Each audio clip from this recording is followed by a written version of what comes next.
All right, welcome back to Nanoeconomics. For this lesson today, what I wanted to do was go ahead and look at a full free response question and kind of skip ahead a little bit and give a full idea of what we're going to do with all this vocabulary and how a complete question might shape up, especially in the kind of short answer setting or free response question setting that usually is graded more strictly and is a better test of your knowledge.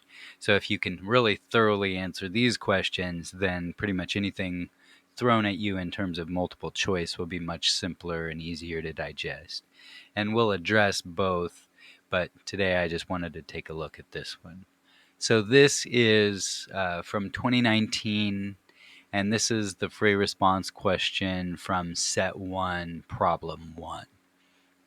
So the first thing we're going to do is just try to read through the entire question and identify any really key vocabulary that we want to understand and highlight, because it's going to be critical to kind of processing each of the steps necessary. So the first thing I'm going to do is bring up my kind of axes so that I can kind of start the diagram or the graph. But let's just read through it first. As the only gas station in a small town, Philip has a local monopoly on the sale of gasoline. Philip is currently earning positive economic profit.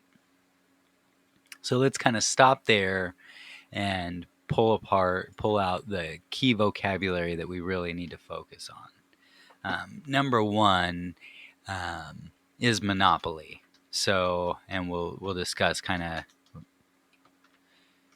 exactly what that's going to entail a little more in depth. And they're also currently earning what we call positive economic profit. So that's going to be vocabulary as well. Positive economic profit. And what we're going to do is just keep that vocabulary off to the side for right now. And then for part A, it says draw a correctly labeled graph for Philip and show each of the following. So we need the profit maximizing quantity and the profit maximizing price. So we'll go ahead and add these here as vocabulary.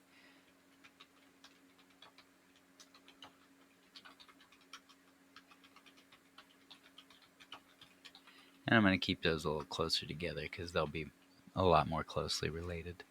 For part 3, under A, we've got the deadweight loss associated with Philip's profit maximizing quantity shaded completely. So deadweight loss is something we're going to need to understand and identify visually and as a concept as well.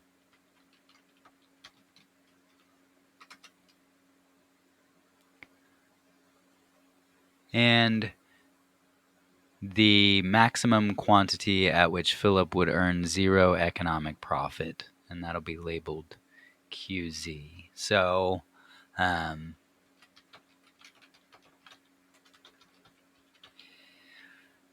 at this point, I'm going to go ahead and also just inform you that normal profit would be another way we could kind of refer to this. Zero economic profit and normal profit are going to be interchangeable. Your class may use both. For the AP exam, it looks like we're going to be sticking strictly with zero economic profit. But when we really break down that key term, we're going to try to understand what it means kind of in a close your eyes and imagine it perspective, as opposed to trying to think of it in existing terms of zero, of profit, of normal, of economic, of accounting. All of that really just convolutes the situation. So we're going to break it down a little clearer. But for now,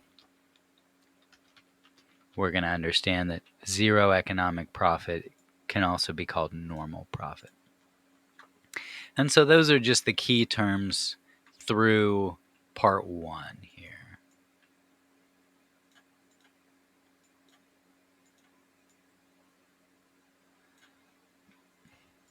I'm going to move the vocabulary just a bit.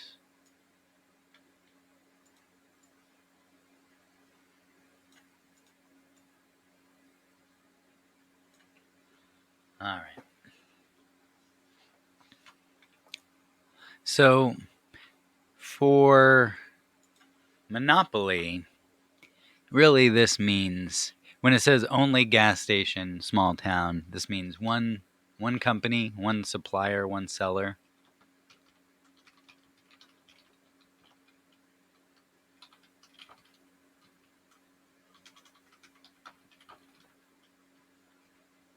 So it's just one seller for all consumers. A common monopoly in a small town or a bigger city alike would be like your power company. So you might be able to move across town and there might be a different power company that serves that area of town. But you wouldn't be faced with a situation where you can choose between two power companies to serve the same address just because the infrastructure is incredibly expensive. So providing you consumer choice and options in terms of demanding power, it actually is more expensive. Whereas normal circumstances, when you have more competition and more options of companies to buy from, that in overall has the effect of pushing prices down for consumers. Here we've got only gas station in a small town. A local monopoly is one seller for all consumers, and that's going to tell us some things as specifically as well. I'm going to go for positive economic profit. Really, what this means is that the price is greater than the average total cost.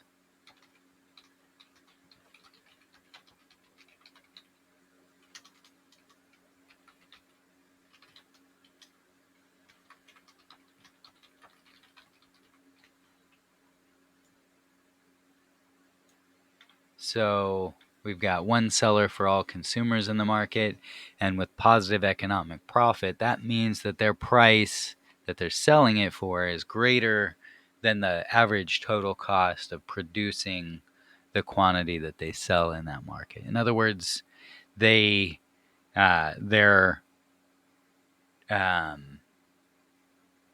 capable of expanding. They can grow. Is a good way of envisioning this as positive economic profit is what happens when an industry needs to hire more people and jobs are being created in that market. In the early 90s, there was a high positive economic profit in coffee shops and Starbucks locations. And really, that's kind of persistent through on to today in a lot of markets. But when you see a new type of business that sells the same thing open up very near to another business that sells the exact same thing, or identical type of products, but maybe a little bit differentiated in terms of their branding and taste combinations or whatever. That's indicating to me that there's positive economic profit in that market. And if you can go somewhere and say like for 6 straight months there is there's no turnover. Nobody gets a new job. Nobody gets fired. There's no new businesses that open up. None that close down. That would be kind of a situation where that industry or that market would be in a zero economic profit or a normal profit type of equilibrium. And so normal economic profit doesn't, or zero economic profit doesn't necessarily mean something bad. What it really means is that we're kind of the Goldilocks size of business. We shouldn't reduce our production. We shouldn't increase our production because we're essentially serving the largest potential number of consumers at the average total cost or the cost per unit of production. The situation that we're going to see here is that with a monopoly, we don't have zero economic profit, which is what's going to be kind of that long run benefit of competition for consumers. So when we talk about profit maximizing quantity and profit maximizing price, this is going to be something that we will repeat over and over and over again. But the rule for profit maximization is one of the things that you're just going to want to absolutely memorize. Luckily, it's not that challenging. It's not a convoluted formula or anything. But profit maximization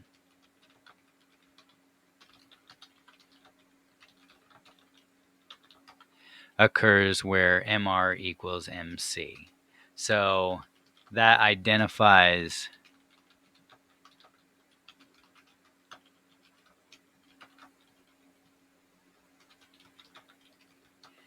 and that identifies the profit maximizing quantity that they should be selling. So, and we're going to get into it graphically as we actually fill out and answer this question. The profit maximizing price in a competitive market is going to correlate directly with that profit maximizing quantity as well.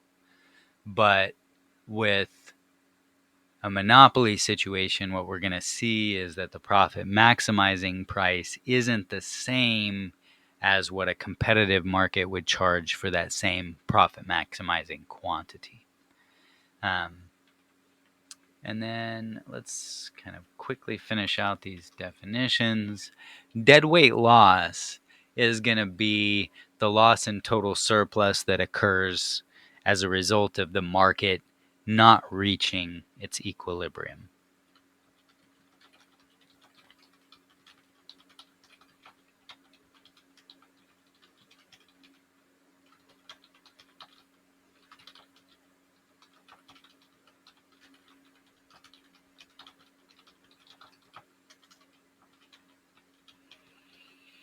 Which is called market failure.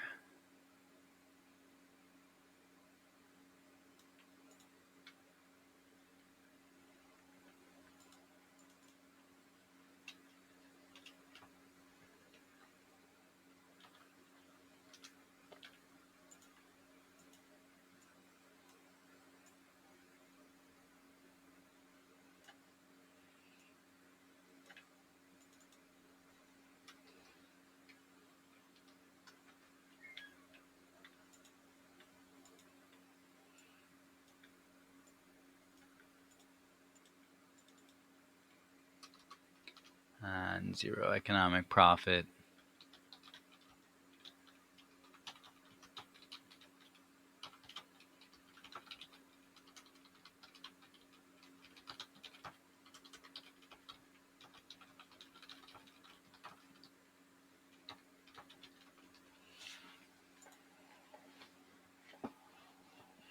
All right, so let me just recenter my graph and get it back to full size.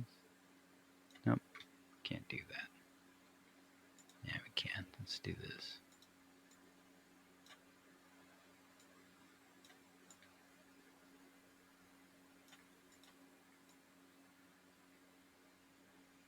All right.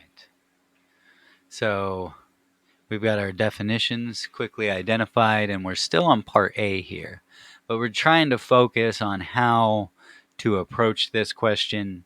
If you're kind of in the exam, I believe you have 90 minutes for 3 of these. So we could probably still go at this pace.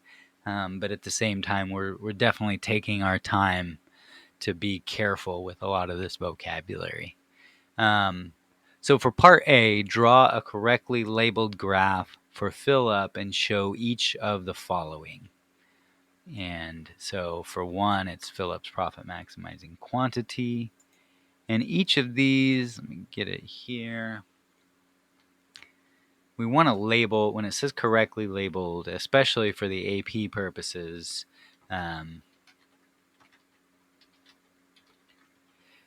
here we've got price or cost, and that's on the vertical axis.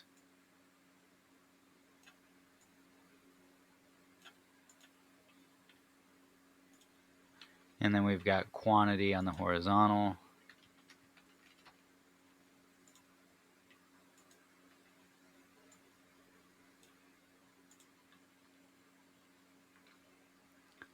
So first thing we need to do to create a correctly labeled graph indicating a monopoly, we still have a demand curve, but with a monopoly and a single firm, because that one company is the only company that can serve all the customers in town, they face this downward sloping demand curve. If we were in a situation where we sell an identical product in a larger market and we have all this competition, the demand curve that the individual firm is going to see is going to look differently. We won't get too in depth with it, but they're going to see something different because they have that competition. For a monopoly, we can call this their demand curve.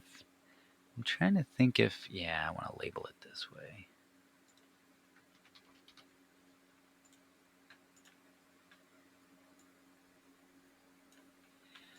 So this is one of the first kind of slightly unique situations when it comes to monopoly graphs, and it'll also apply to monopolistic competition. The marginal revenue curve, or the additional revenue curve, what is going to help us identify that profit maximizing point, is still going to start where the demand curve does, at whatever this maximum price people are willing to pay is. But it's going to end essentially at a halfway down, or half the quantity that the demand curve actually ends. So the reason for this is because as one company serving all the customers, we can continue to increase the length of the line for our product, but we have to lower the price for everybody before we kind of open the store, is the imaginary scenario we're creating.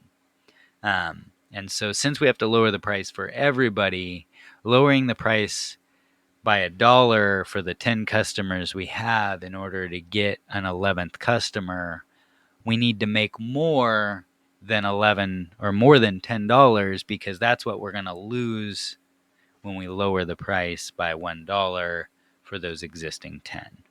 So that's the idea, is that when we lower the price to get one more customer, one more unit sold, we lower the price for everybody, and therefore the kind of price times quantity combination is by a decreased price each time. We have to make up for it by selling a higher quantity. So that's our marginal revenue curve, or our additional revenue from selling one more unit.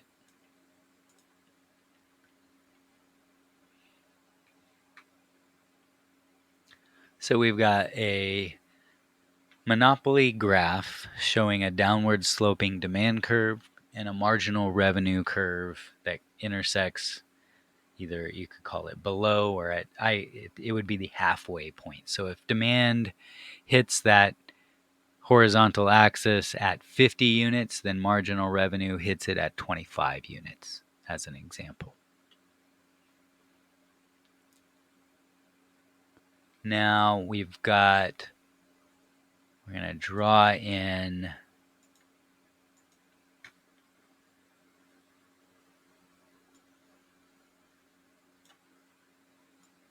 a marginal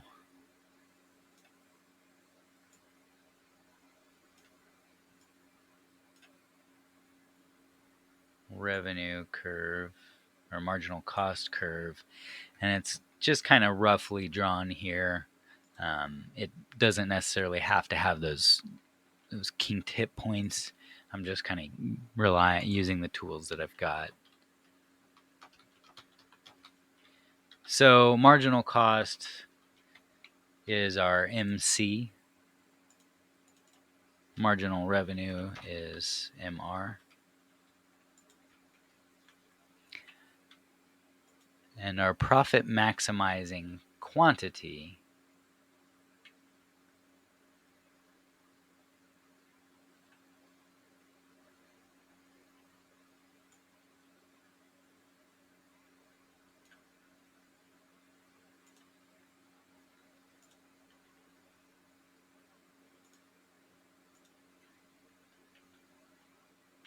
is right there, where marginal cost equals marginal revenue. So the line that's going to create straight down is going to tell us our profit maximizing quantity, which we will label as the question told us QF. Let's do it that way. I don't have a sub tool right now, but that'll work. Let's just do it that way. And then the profit maximizing price for a monopoly. And again, we're moving kind of significantly ahead of where we've been in previous lessons. But one of the questions I had in a session with another student the other day kind of led me to believe that if I just kind of continually kind of at least throw in a free response question here and there, then you're going to have a lot of things to go to when the questions come up while you're studying, because not everybody's going to be able to work specifically at the same time I can be online to stream. So the profit maximizing price is going to come from what consumers are willing and able to pay. So again, we've kind of labeled this a little bit in our previous discussions of demand, but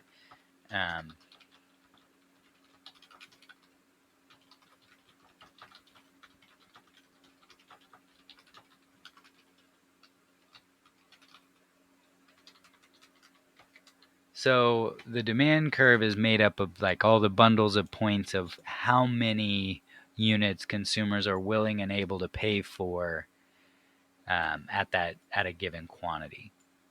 So if we're getting QF, we're willing and able to pay this amount, not this amount, which is the additional cost to the company of making it. The consumer is unaware of those kinds of things. This is based on how we value that product. So the profit maximizing price is coming up to the demand curve and then going over to see what we're willing and able to pay for that quantity of good being placed on the shelf. When that's the only quantity available, this is what our demand kind of dictates its worth to us now.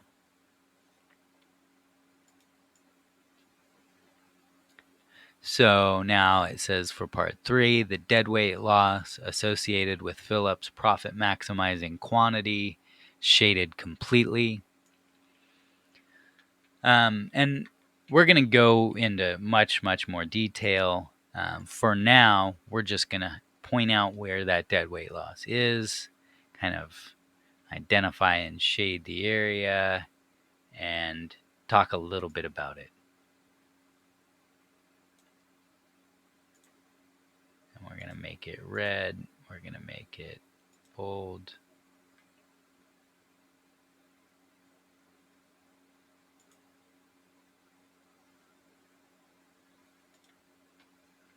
And let's do one more.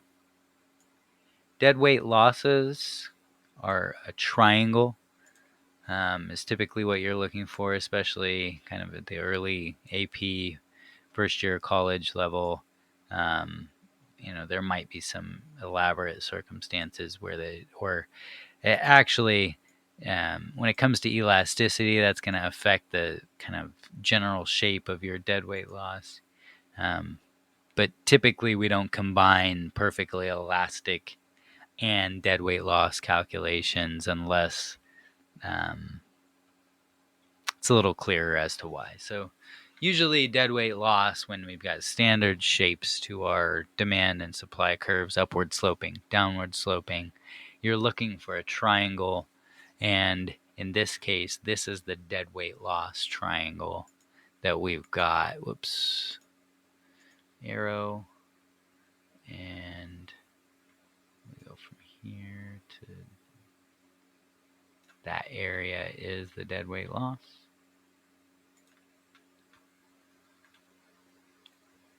Profit maximizing quantity.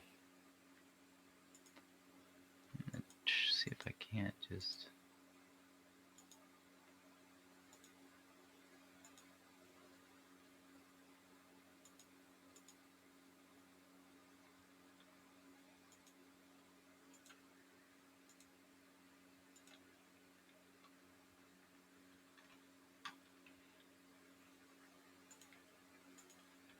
So for the profit maximizing price, we just kind of want to identify that as well.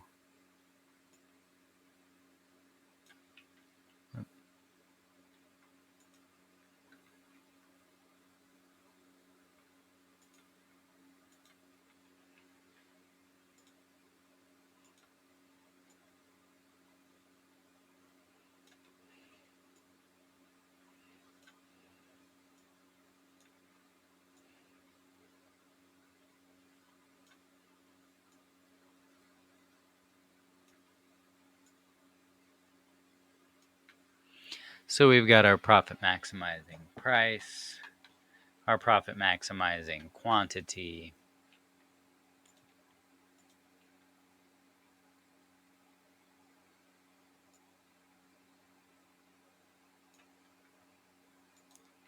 and our deadweight losses identified.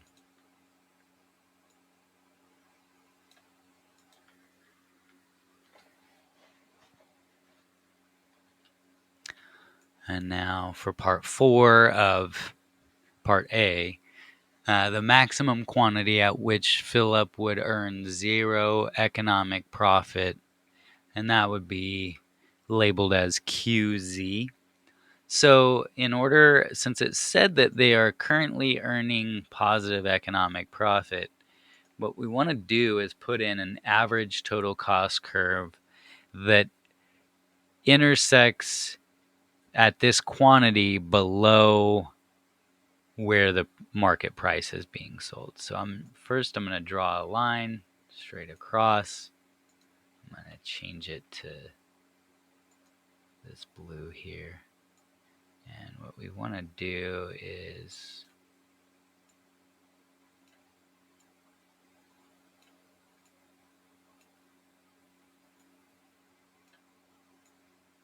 just kind of make it more U-shaped.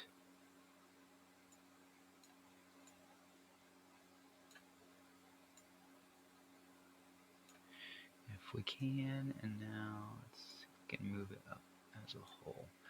All right, so if this is the average total cost, another kind of way to think of average total cost, especially if you're a business major, is cost per unit. So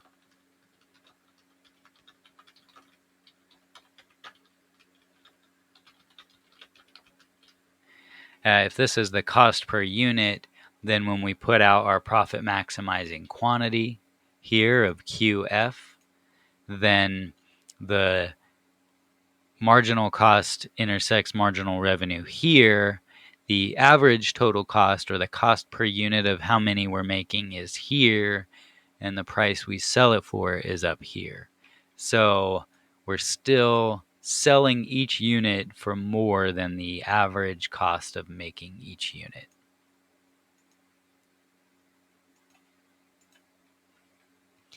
Does it say label average total cost? Yeah, we don't have that being labeled. So that would be like where that correlates to, and that's the average total cost of producing that quantity of units. And now we want to know what the maximum quantity at which Philip would earn 0 economic profit, and we're going to label that point QZ. And QZ is going to be where the average total cost curve intersects back up with the demand curve, because customers are willing and able to pay that price, and that's what our cost per unit would be of making it. So let me get back to my tools on it and make this orange, and we'll make it solid, and that's what I wanted to do.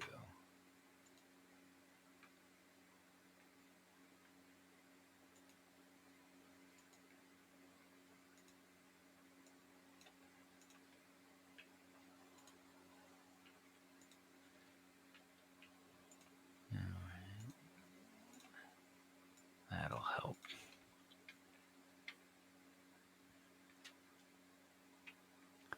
So what we want to do is we've got QZ point, and we want to label that where that quantity would be on the corresponding axis.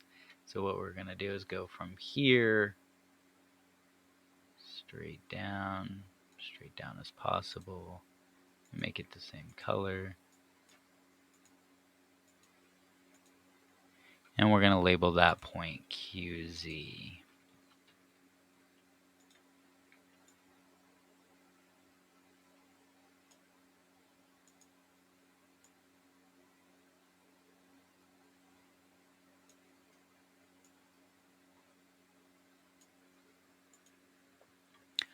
So that is the maximum quantity at which Philip would earn 0 economic profit. And again, it's because the cost per unit and the price that we would have to sell it for, because that's the price consumers are willing and able to pay for that quantity, if that's how many we put on the shelf, is equal. So we're essentially at that break-even point.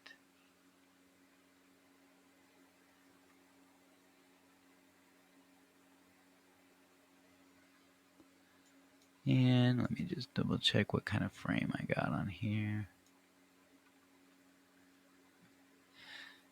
So that is part A in a nutshell. We've got profit maximizing quantity in green.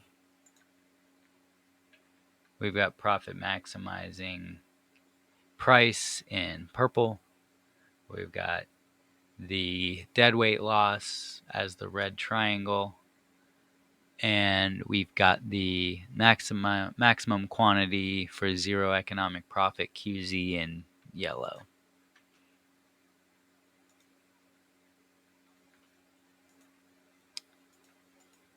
So next thing we want to do is look at part B. Assume that Philip's fixed costs increase because of a new lease on its property, and Philip stays in business. In other words, the rent every month is going up, and that's going to affect the costs of everything, regardless of how many gallons of gas we're selling. Which of the following will increase, decrease, or remain unchanged at Philip's profit maximizing point?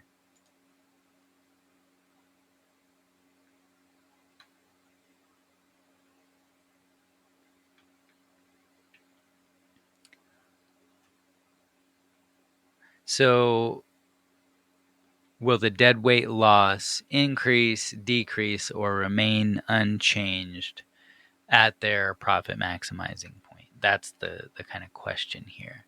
So when it comes to Philip here, what we're gonna do is affect the fixed cost, and the profit maximizing quantity is coming from where the marginal revenue intersects the marginal cost.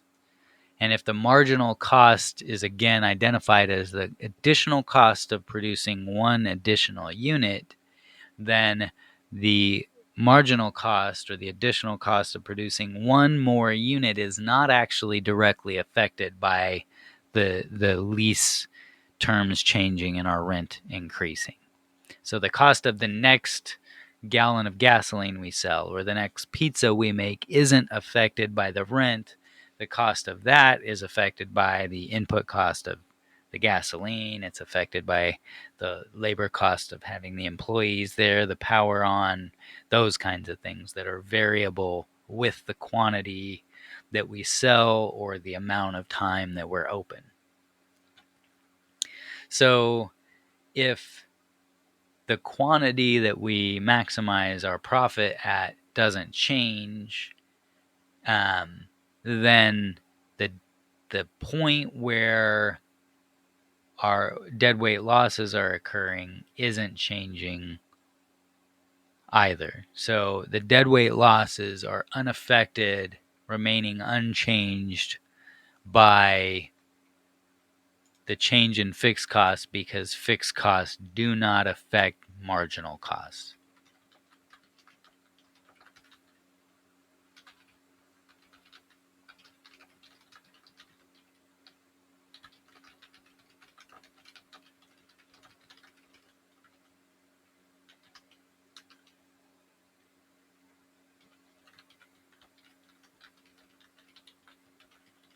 So that's how we would kind of explain it in very shortened terms. If it were your AP exam, you'd want to kind of have a couple of sentences in your own words to explain exactly what we're meaning here.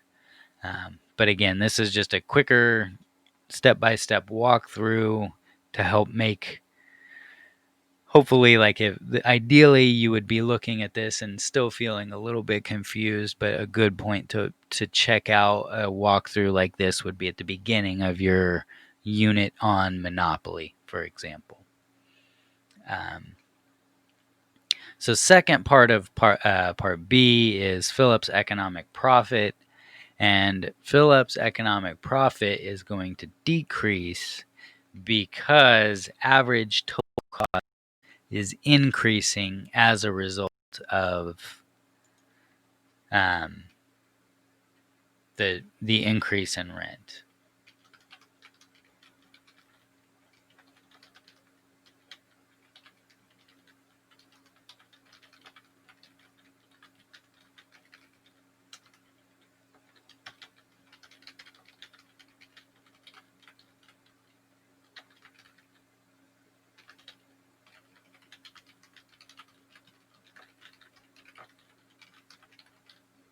In other words, when the rent increases but no other factors change, our economic profit is going to necessarily decrease.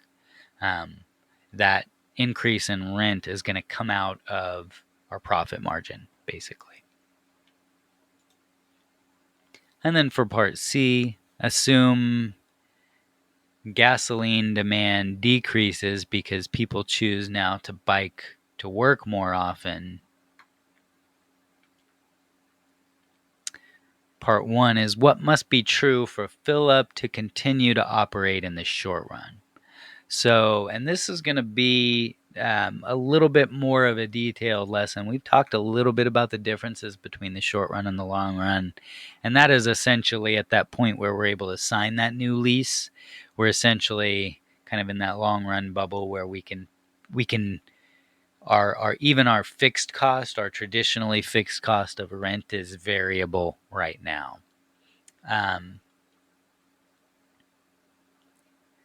So if demand decreases, what we would have is, and I'm going to quickly draw a new graph here.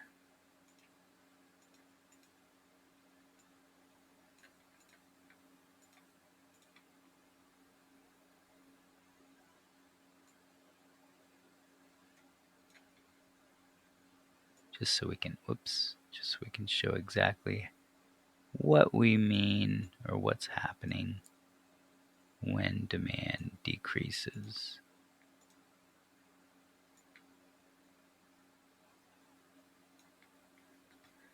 So we had, oh man, I wish this tool just let me do a second line right away.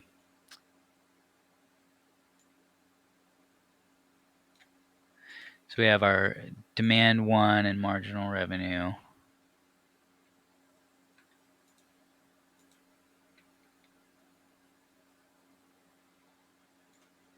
And now we've got a decrease in demand, and this is kind of making it a pretty large shift, but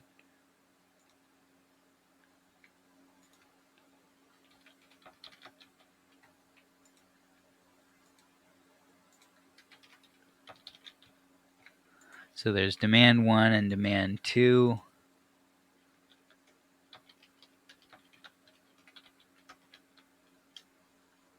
I'm just going to do MR1.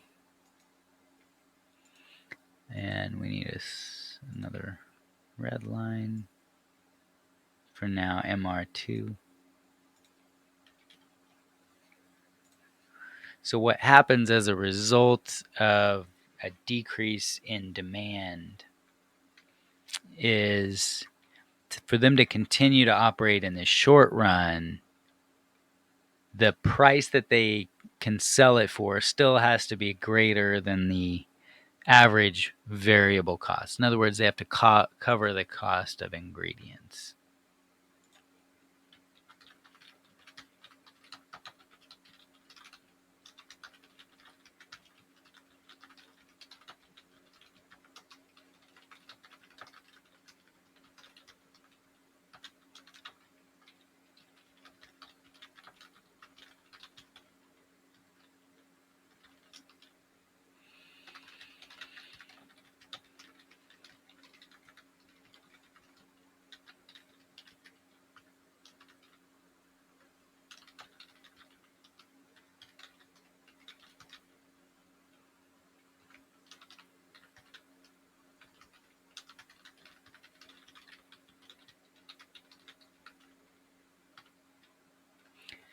So the idea is that we would continue to operate in the short run as long as our price that we sell it for is greater than what it costs to make it in the variable sense or in the input sense.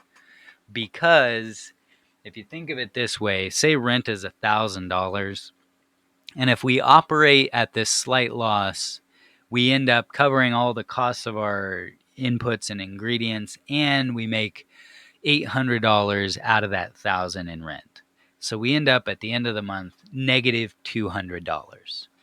As opposed to if we chose to shut down in the short run, if that were the case, we would simply end up with negative $1,000 because we would still have to pay rent even with 0 gallons of gasoline sold or 0 pizzas sold at our restaurant.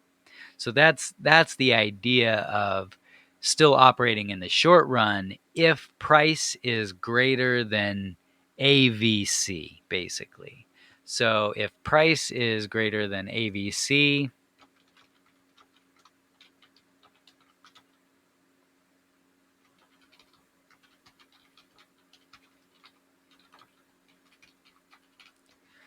then the fill up is going to continue to operate in the short run. And then finally, what happens to fill up's profit maximizing quantity and price in the short run, assuming the firm does continue to operate? So again, this is going to come back to this graph here for part C, and I'm going to box these together just since they kind of more directly relate to each other. So we can kind of see that. But part C, what happens to their profit maximizing price and quantity if we draw in then a marginal cost line.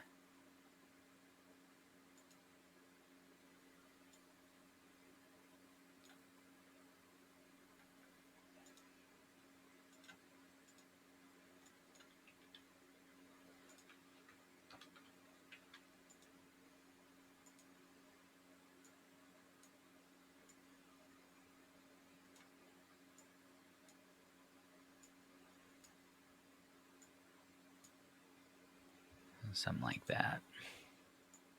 And let's just move it just slightly.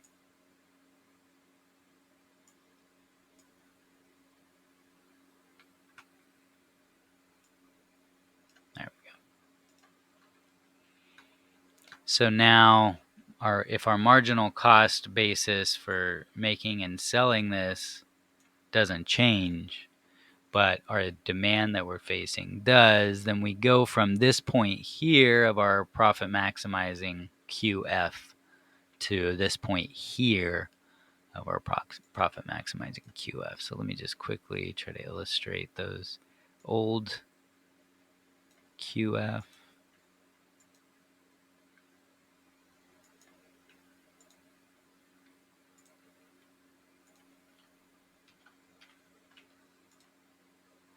And now with the decreased demand, we've got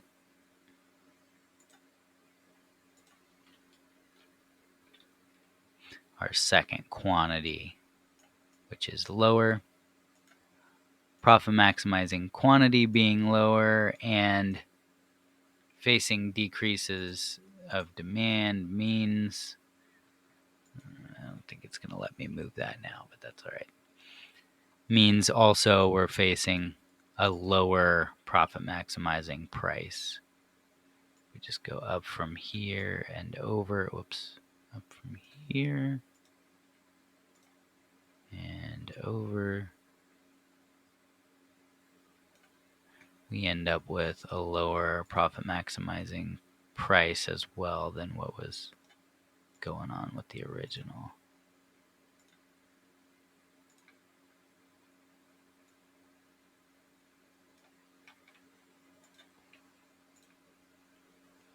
So basically what happens to Phillips profit maximizing quantity and price in the short run, if they continue to operate, both of those will decrease. So we've got PF and P2.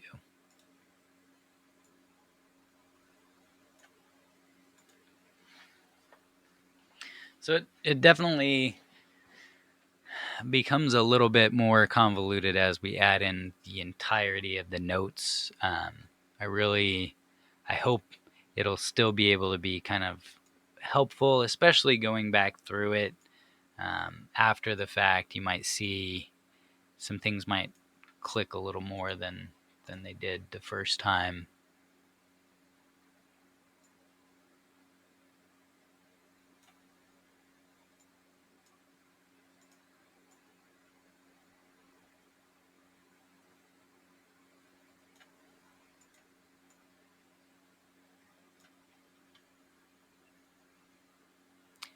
So this is basically a full kind of step-by-step walkthrough, identifying some of the key vocabulary, and let's do this.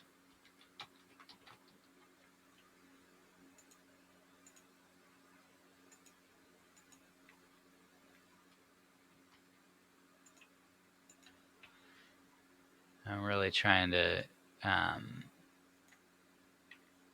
walk through the process of thinking about how to answer these questions, how to draw the graphs, what to kind of pay attention to for clear labeling. I believe everything that was requested in the question was labeled, but that's usually a good step at the end of a free response question, is to kind of go back through and see if the question directly asked for anything that you forgot to label or forgot to answer. And I think overall that's going to do it for this question. I'm going to go ahead and leave it up for just a minute longer in case, just to make it a little easier to pause if that's kind of what people are looking to do with this specific question. I know this question is actually going to be walked through and reviewed in a few different classrooms at both the high school, and a variant of it being reviewed in the principles of microeconomics classes at some kind of American public universities. So this question, very slightly modified, is very likely to come up in in your class if you're taking a microeconomics class this semester. So if it's helpful or if it's a little different, feel free to send me questions, send me suggestions for how you'd like to cover it in the future. The email address is nanoeconomicstv@gmail.com, or you can just check out the suggestion box on my Twitch page or hit up the comments anytime I'm live. So thank you again. I'm going to leave this up for a minute or two and then go to the outro, but I'll catch you tomorrow.